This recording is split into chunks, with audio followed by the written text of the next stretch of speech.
ছেলে যখন জেগে থাকে তখন আমার চোখে রাজ্যের ঘুম নেমে আসে, কিন্তু ছেলে যখন ঘুমিয়ে যায় তখন আমার ঘুমানোর যথেষ্ট পরিমাণ সুযোগ থাকা সত্ত্বেও আমি না ঘুমিয়ে দুনিয়ার যত আজাইরা কাজকর্ম করতে বসি। যেমন আজকে সকালবেলা হঠাৎ করে মনে হয়েছে মুসুর ডাল, খেসারির ডাল বা মুগ ডালের বড়া তো খেয়েছি, তবে বুটের ডালের বড়া ভাজলে কেমন লাগে। আমি মানুষটা আবার এরকম, যদি কোনো কিছু ভাবি তবে সেই কাজটার বাস্তবায়ন না করা পর্যন্ত মনের মধ্যে কেমন একটা শান্তি লাগে না। তাই তো ঘুম থেকে উঠেই কিছুটা বুটের ডাল ভিজিয়ে রেখেছি। বুটের ডালগুলো আবার ভিজতে অনেকটা সময় লাগে। ভিজিয়ে রেখে অপেক্ষা করতেছিলাম যে কখন ছেলে ঘুমাবে আর আমি এই বড়াগুলো বানিয়ে ফেলবো। সাত সকালে উঠে ডাল ভেজালেও ছেলে ঘুমিয়েছে দুপুরে, তাই আমি দুপুর বেলায় চলে আসছি বড়া বানানোর জন্য। ভেবেছিলাম এত অল্প সময়ে হয়তো ডালগুলো খুব একটা ভেজেনি, আর বুটের ডাল ভিজে ফুলে না উঠলে বেটে নেওয়া যায় না। যাই হোক, চিন্তা ভাবনা করতে করতে রান্নাঘরে গিয়ে দেখি ডালগুলো খুব ভালোভাবে ভিজে ফুলে উঠেছে, তাই আর সময় নষ্ট না করে বাটাবাটির কাজ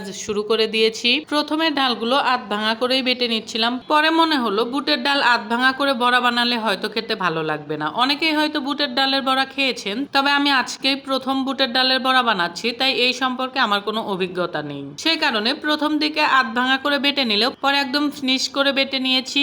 ডালগুলো বেটে নেওয়া হয়ে গেলে আমি এর মধ্যে 2 টুকরো রসুন, 1 টুকরো আদা, অল্প একটু জিরা আর 3-4টা কাঁচামরিচ দিয়ে বেটে নিয়েছি। বেটে নেওয়া হয়ে গেলে সবগুলো উপকরণ আমি ভালোভাবে মিশিয়ে নিয়েছি। মিশিয়ে নেওয়ার পরে এর মধ্যে পরিমাণ মতো মরিচের গুঁড়া, হলুদের গুঁড়া আর লবণ দিয়ে আবারও মিশিয়ে নিয়েছি। তারপরে কিছুটা পেঁয়াজ কুচি এর উপর দিয়ে ছিটিয়ে দিয়েছি। পেঁয়াজ কুচিটা দেওয়ার পর কিন্তু আমি মাখিয়ে নেব না, কারণ সবগুলো উপকরণের সঙ্গে যদি পেঁয়াজগুলো মাখতে যায় তাহলে পেঁয়াজগুলো নেতিয়ে পড়বে, আর বড়ার মধ্যে নেতিয়ে পড়া পেঁয়াজ আমার একদমই ভালো লাগে না। সেই কারণে আমি অল্প অল্প করে নিয়ে হাতেই মাখবো যতটুকু সম্ভব, বেশি চাপাচাপি করব না। আর এভাবেই হাতের মধ্যে নিয়ে একটা শেপে এনে ফ্রাইং প্যানে দিয়ে দিব ভাজি করার জন্য। তারপর সবগুলো বড়া ভালোভাবে উল্টে পাল্টে ভেজে নিব। বড়াগুলো ভাজতেছিলাম আর চিন্তা করতেছিলাম যে এই বড়া খেতে যেমনই লাগুক আমি একদম অনেস্ট রিভিউ দেব।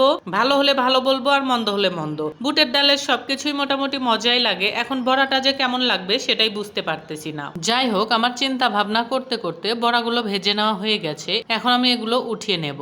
বড়াগুলো ভেজে নেওয়ার পরে দেখতে যেরকম লাগতেছিল তাতে মনে হচ্ছিল খেতে খুব একটা সুস্বাদু হবে না। তারপরেও অপেক্ষা করতেছিলাম খাওয়ার জন্য। আমি আবার বড়া ভাজলে বা বাইরে থেকে বড়া কিনে আনলে সেগুলো সালাদ ছাড়া খেতে পারি না। সালাদ বলতে আমি আবার শশাটাকেই বেশি পছন্দ করি, কিন্তু বাজার থেকে কিনে আনা বড়ার সঙ্গে শশা যেভাবে কুচি কুচি করে দেয় ওইভাবে খেয়ে আমার আসলে পোষায় না। সেই কারণে আমি একটু মোটা করে শশাগুলো কুচি করে নেই। এভাবে শশা কুচি করে নিলে খেতে খুবই ভালো লাগে। যাই হোক, আমার শশা কুচি করা শেষ। আমি সঙ্গে একটা পেঁয়াজও কুচি করে নিয়েছি। এখন এই বড়াগুলোর উপর ভালোভাবে ছিটিয়ে দেব। ছিটিয়ে দেওয়া শেষ হলে এটা আমি খাবো আর একটা অনেস্ট রিভিউ দেব ভেবে রেখেছি। শশা আর পেঁয়াজ কুচিগুলো বড়ার উপর ছিটিয়ে দেওয়ার পর দেখতে কিন্তু খুবই সুন্দর লাগতেছে, কিন্তু দেখতে যত সুন্দর লাগতেছে খেতে আসলে অতটাও মজা লাগতেছে না। আবার খুব যে খারাপ লাগতেছে সেটাও না। আসলে বাড়িতে মুসুর ডাল দিয়ে বড়া বানালে যতটা মজা লাগে বুটের ডাল দিয়ে বড়া বানালে অতটাও মজা লাগে না। কিন্তু যদি মার্কিং করতে বলা হয় তবে এই বড়া